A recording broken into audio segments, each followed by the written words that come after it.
Siamo al Centro Balducci, il corso di formazione sulla pace e la cittadinanza e il service learning che vede coinvolti oltre 200 insegnanti delle scuole del Friuli Venezia Giulia. È un percorso che abbiamo iniziato sulle trincee della Prima Guerra Mondiale, il percorso di educazione alla pace della regione, ed è molto importante che continui e che veda coinvolte così tante persone. Ricordo che le linee guida proprio per l'educazione alla pace sono state presentate al Ministero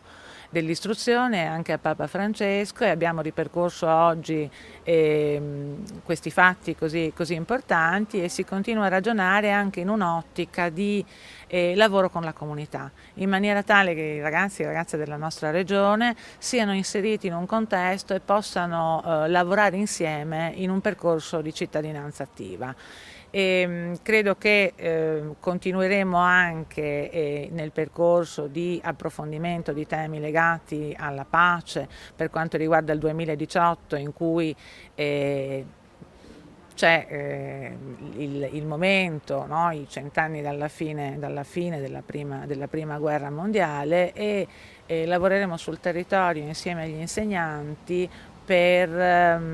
rafforzare l'idea di un Friuli Venezia Giulia come laboratorio di pace